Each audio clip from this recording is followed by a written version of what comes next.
¿qué tal? Hoy vamos a meternos de lleno en uno de los ecos más curiosos y la verdad más fascinantes de todo el Nuevo Testamento. Vamos a ver la increíble similitud, casi un calco, entre dos textos distintos, la segunda carta de Pedro y la carta de Judas. Y esto, claro, nos lleva a la pregunta del millón, la que va a guiar todo este análisis. ¿Por qué dos libros diferentes de la Biblia dicen prácticamente lo mismo? Es casi un misterio literario que al final nos revela muchísimo sobre lo que preocupaba a las primeras comunidades cristianas. Así que vamos a sumergirnos en este enigma. Para poder desentrañarlo, vamos a seguir una ruta muy clara.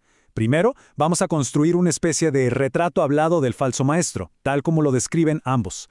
Luego, veremos los ejemplos de juicio divino que usan para respaldar sus argumentos.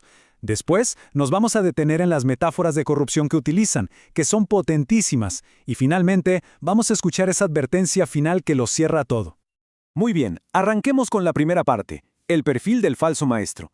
Lo interesante es que ambos autores nos puntan un cuadro muy vivo y consistente de estos adversarios que, ojo, estaban amenazando a sus comunidades desde adentro. A ver, el primer rasgo es el sigilo. Fíjense en las palabras. Pedro dice que introducirán encubiertamente herejías destructoras. Por su lado, Judas advierte que ciertos individuos han entrado encubiertamente. O sea, la amenaza no es algo que viene de frente, no es obvia, sino que es interna, sutil y por eso mismo muy engañosa. Pero no solo eso. Ambos textos los pintan como arrogantes e inmorales. Pedro señala que andan en concupiscencia y que son atrevidos, que desprecian el señorío. Y Judas coincide totalmente. Dice que mancillan la carne y rechazan la autoridad. Aquí hay un patrón clarísimo, un desprecio total por la autoridad espiritual y una entrega a los deseos más básicos. Y esa palabra, concupiscencia, es clave para entenderlos. Se refiere a un deseo intenso, casi siempre inmoral, que el texto señala como su motor principal. Esto nos dice que el problema no era solo un desacuerdo en ideas, sino algo más profundo, un problema de carácter y de deseos fuera de control. Y aquí viene un contraste que es súper revelador. Ambos autores dicen que estos falsos maestros se atreven a blasfemar contra potestades superiores, algo que ni los ángeles más poderosos hacen. Ponen el ejemplo del arcángel Miguel, que en su disputa con el diablo no se atrevió a maldecirlo directamente, sino que dijo, «El Señor te reprenda». Miren, esta idea queda clarísima con la siguiente cita. Los falsos maestros toman el papel de Dios, mostrando su orgullo y arrogancia. En cambio, los ángeles, con todo su poder, reconocen que solo Dios tiene la autoridad para juzgar. Es un choque frontal entre la humildad y una soberbia que no conoce límites. Ahora avancemos al siguiente punto para ver cómo construyen su caso, los ejemplos de juicio divino. Porque para que estas advertencias de verdad calaran hondo, tanto Pedro como Judas echaron mano de la historia, usando exactamente los mismos ejemplos para demostrar una cosa, que el juicio de Dios es inevitable. Y presentan tres casos como si fueran pruebas irrefutables en un tribunal. Primero, la caída de los ángeles rebeldes. Segundo, la destrucción del mundo antiguo. Y tercero, la aniquilación de Sodoma y Gomorra. Son como tres grandes exhibiciones en un juicio cósmico.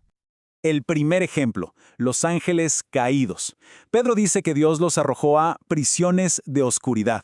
Judas usa un lenguaje que es casi un eco. Los ha guardado bajo oscuridad en prisiones eternas. El mensaje es brutalmente claro. Si ni siquiera los ángeles se salvaron del juicio, ¿qué les hace pensar a estos maestros que ellos sí lo harán?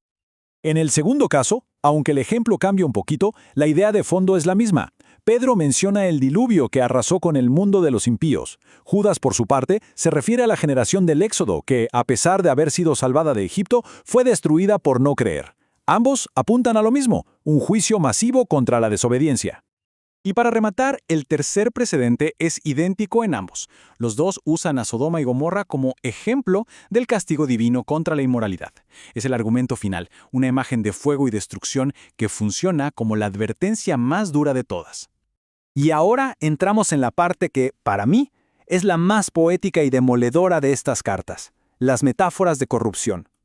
Aquí es donde el lenguaje se vuelve increíblemente visual para describir la naturaleza vacía y dañina de estos maestros. La primera metáfora que comparten es brutal. Los compara con animales irracionales. Pedro llega a decir que son nacidos para presa y destrucción, y Judas dice que se corrompen en las cosas que entienden por naturaleza, por instinto.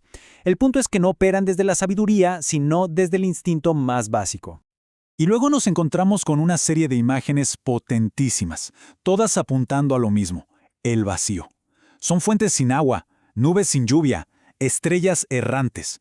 Todas son imágenes de promesas rotas. Prometen algo que da vida, pero en realidad no entregan absolutamente nada. Y los versículos mismos son pura poesía condenatoria. Fuentes sin agua, nubes empujadas por la tormenta, estrellas errantes. Detrás de una apariencia prometedora, estas imágenes nos revelan que no hay nada de sustancia, solo un vacío que al final lleva a la más profunda oscuridad. Claro, y su arma principal es el lenguaje. Pedro dice que hablan palabras infladas y vanas para seducir.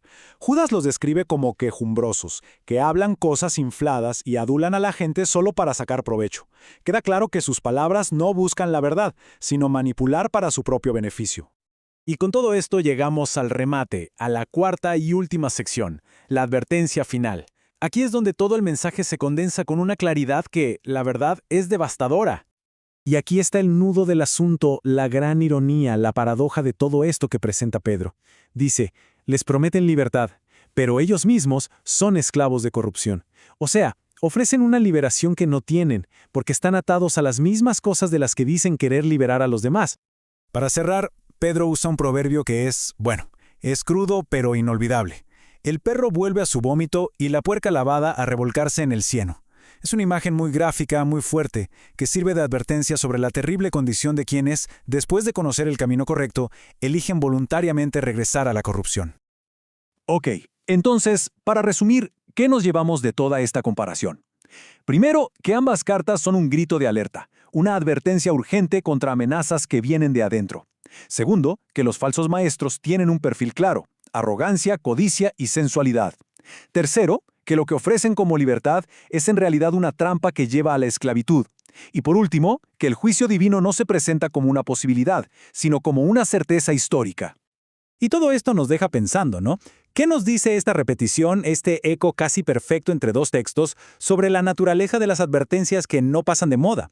Quizá nos dice que hay ciertos peligros para la integridad de una comunidad que simplemente no cambian con el tiempo, y que las advertencias contra ellos tienen que ser igual de persistentes.